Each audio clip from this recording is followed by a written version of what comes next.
Hi everyone, welcome back to the You Seem Normal YouTube channel. My name is Molly, and the news with me is that I quit my job and I don't have another one. So that's what I'm going to be talking about today. So I'm going to have a blog post about this that is much more thought out, that I've been working on for a long time. But this is just kind of like a quick brain dump, so everyone can get on the same page as I am. If I start talking about stuff related to this, no one's going to be confused. I am someone on the internet who talks about mental health and illness, as well as prioritizing your mental health, and I wasn't. And that was making me feel really guilty that I wasn't doing that. But it was also making me appreciate, maybe not the right word, but better understand the problem and the system that's set up so that we can't leave the job that oftentimes is the like 95% of the problems, because you want to stay on your health insurance and you want to be able to have health care and you want to be able to not necessarily stress as much about money. It's just this trap that we're in. I have talked about being in this job that I've been in for, like, I at least have a video from over a year ago talking about a situation taking place at work. And I have other videos talking about the same thing throughout the past year. I think there's like 3 or 4. I went back, I saw these, and I was like, oh my gosh, this has been going on for over a year. I've been asking for help in this, like, truly definition based of a hostile work environment that hasn't been changing. And I'm not running from my problems, because if I were doing that, I would have left such a long time ago. So I've actually just been putting myself through the same terrible cycle that ends in an emotional breakdown, like pretty much every other month. And that affects me, of course. That really affects the people in my life as well. And this happened 3 or 4 weeks ago. Once again, I said I absolutely cannot put myself or my loved ones through this one more time. I absolutely have to resign. And so the next day, the next day or the day after that, I went in and I put in my notice. My notice was 3 weeks. And I will first say, first of all, I'm not able to really, I'm not planning to talk about everything that went into this, like the content of what was occurring in the workplace. This is more about like how I came to the decision to leave, and what that was really overcoming my own thought barriers. I was the person holding me back from doing the thing that I knew that in my gut was right and absolutely necessary for me in terms of living, and like living well, and not living with a bunch of pain and suffering. That's what this is going to be about. So this video is for anyone debating leaving their job for mental health reasons. And this is sort of how I got over some of these big hurdles that I was facing in my own mind. Of course, my statement of privilege here is that we're all in different situations financially and otherwise. And my financial situation allows me to have a gap in employment in this time, which is why I felt that I was able to resign before I have another job lined up. That's my situation. One of my top thought culprits was, you've got it so good. And I want to make this clear that it was a chicken or the egg situation, as I previously talked about, because the employment was allowing me to get health care, including mental health care, prescriptions, subsidized therapy costs, things like that. And it was helping me get that, right? And I'm back in therapy, so I needed that. But what I'm talking about in therapy and where my emotional turmoil is coming from is that workplace that's paying for the things helping me trying to survive it. So I'm hanging on to the thing that is making my life a living hell and those around me, so that I'm able to do these like 1 hour appointments that are supposed to be helping me to like be able to survive it. So if you think about taking away the employment, I mean, I'm probably going to be a little bit more okay because of, I'm telling you, it's textbook hostile and it's textbook toxic workplace environment. I actually can't make it up. This is what I'm calling, it's a manufactured trap, and they do this by design, and it's a good strategy by employers because the answer for many in this conundrum is to keep the job and keep the pay and keep the problems, which is what they want. They want you to stay employed by them. But I'm going to share specifics to illustrate this hurdle that was in my mind of if I should actually do this or not, because of the way that they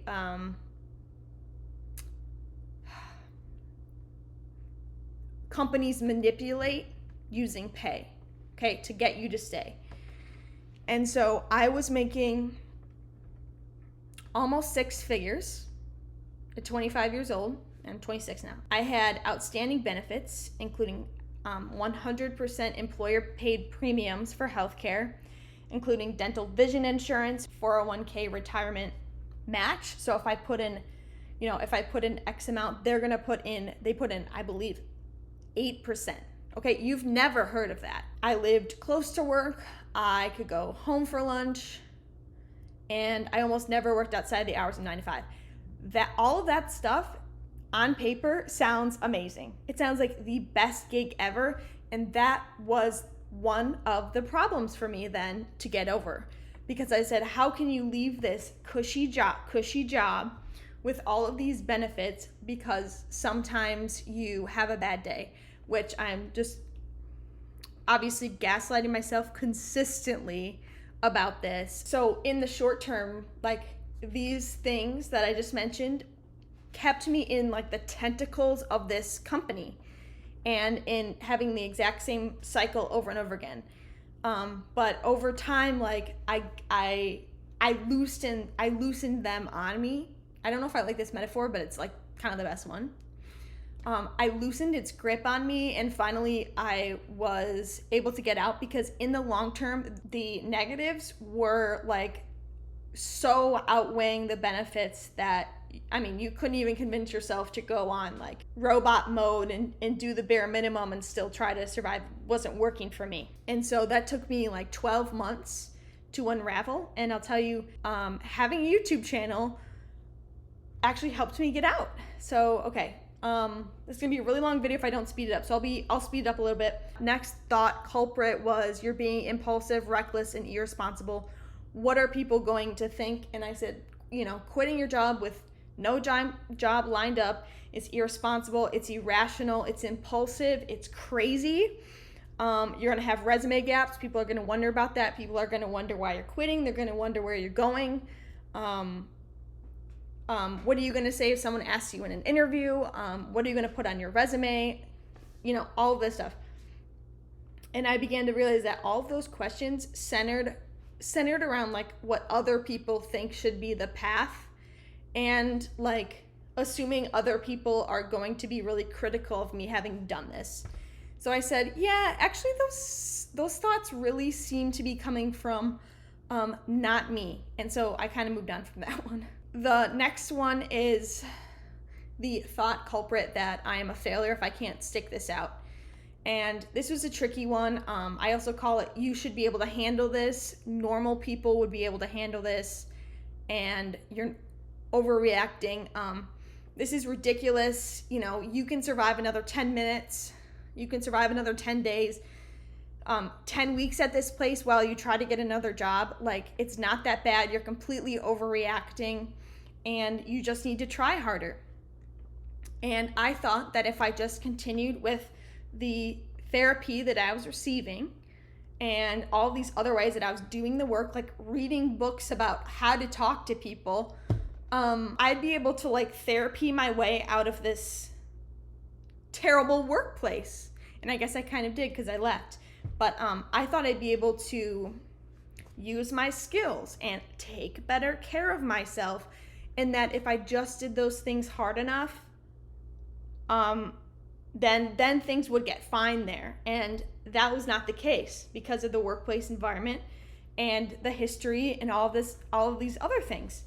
But I thought that meant that if I left, I was failing and I was giving up, and therapy's not helping you anyway, sweetie, so you might as well, you can either stop the therapy or stop the job, you know.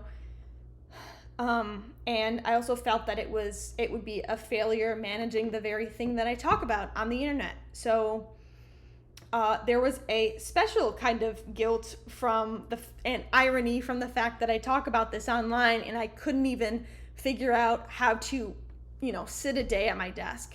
The next thought culprit was, I touched on this, but it's you're always running from your problems. You're going to have to work with difficult people no matter what. There are going to be hard situations. That's just life. So you might as well just put up with it here and now. The thing is, with the running from my problems thing, is one, I have a YouTube channel, so I can actually see and watch stuff that I was talking about a year ago, 6 months ago, 3 months ago. I can go back and watch myself talk about these things. I also do something called morning pages. Well, I have intermittently. I can go back and read things that I was saying in the morning pages. I can go back and talk to people in my life and say, like, what was I like in this era? Like, when I talk about leaving this place, what is it like for me? Do you notice any differences? I have all these resources around me that are giving me legit evidence, dated evidence that's telling me that I didn't run from this and I kept trying. All my therapy notes, all the things I've tried in the workplace, all the times I've talked to my boss, I've written a letter, all that stuff, that wasn't running. I was trying to do it. If anything, I probably should have left sooner.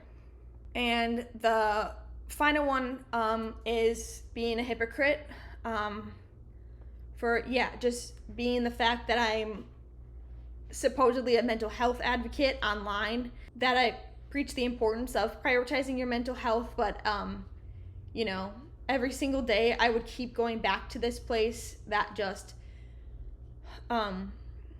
cuts you down, and I would always try to get back on the job hunt. I told myself I would get back on the job hunt, but I ended up just still not following through with that, making me feel even guiltier that knowing that the thing that I claim to value is actually getting outweighed again by things like salary, work location, and access to healthcare. Other people would kill for this cushy job and they'd be fine in it. Why can't you suck this up, and do this still? What is wrong with you? And then I also thought, so as you can tell, I'm my brain versus my gut is the problem here. My brain is really going strong, and she's very strong. It was a lot to defeat this thing. But I also thought, because I'm financially able to leave this job and I'm still not doing it, I feel like that would also make me a bad mental health advocate too, because if someone I loved was going through what I'm going through and they could stop working and they really needed to stop working, I would be the first person to support them, but I couldn't convince myself fast enough. Okay, so I'm going to talk about how I finally did it. So this sort of last time, 4 weeks ago or so, my brain and my brain and the voice in my head, the critical part was the loudest it's ever been. And so was my gut. My gut was really you know what to do. Just, you know what to do, period. I know you know what to do. But I think what happened that week was I wasn't angry anymore about the situation. I just sort of felt exhausted and over it. And that's when I knew that I was in wise mind. And so I wasn't acting out of anger and impulsivity anymore. So that was actually a good sign for me. That's when I realized the facts of the matter rather than the thoughts that I was telling myself. And so I ran through the facts with myself, including all of the information that I'd gathered from, like I said, YouTube videos, writings, text messages, like videos of myself on my phone sobbing. And this is some of the stuff that I wrote and found to be the facts. The fact is, my current reality and financial situation are able to accommodate a gap in employment. The fact is, I create my own life and choose to live according to my values. The fact is, I value being a good human, daughter, friend, partner, and neighbor. The fact is, I can't be these things and keep this job. The fact is, I can't keep doing this to my loved ones or myself. The fact is, I've asked for specific help at work numerous times from numerous people, but to no avail. The fact is, I want to kill myself on a semi-monthly basis. The fact is, it's not worth it. The fact is, I've watched past YouTube videos and reread my morning pages in the last year, and my work problems are a prevailing theme. I talk to my loved ones who have seen me go through this. The fact is, I haven't been listening to myself, but I am now. The fact is, I would rather have my only remaining solution be leaving my job than continued suffering. And I wrote, by the way, you shouldn't have to want to die in order to rationalize leaving your job. But alas, that's often the decision point. The fact is, only I can make this call with myself and for myself. And these facts led me to peace and clarity. And I said to myself, I'm going to leave my job. I have to leave my job, and I'm putting in my 2 weeks. So you might be wondering, what's next for me? Am I going to be a YouTuber full time? No, I'm not going to be a YouTuber full time. I'm applying for jobs, things like that. Just things. This is only my second day not being employed. The one thing that I'm focused on is reminding myself that if I work myself into a tizzy about regret about this and panic about this, I am going to feel the exact same way that I felt when I was employed at this place. So it makes absolutely no sense for me to berate myself for it, to choose to live in regret, to choose to live in panic, because then I might as well be working. Okay, might as well not have left. So I'm letting myself do things that bring me joy. I'm doing gentle, productive work. I'm thinking about what I want, and that's where I'm at. So if I've posted the article that I wrote, I will post it down below. If you made it this far, I updated my UC Normal website 2 weekends ago? No. I forget which weekend it was, but you can also check that out if you'd like, as sort of a soft launch. Yeah, I will see you in my next video with potentially an update, or potentially just a fun video, or potentially the wrap up perhaps of the therapist shopping series that I was doing, that I've released 2 episodes of, or 2 parts of already, and I was planning to do a third. So those could be possibilities, but either way, I'll see you in my next video. Thanks a lot for watching, and bye.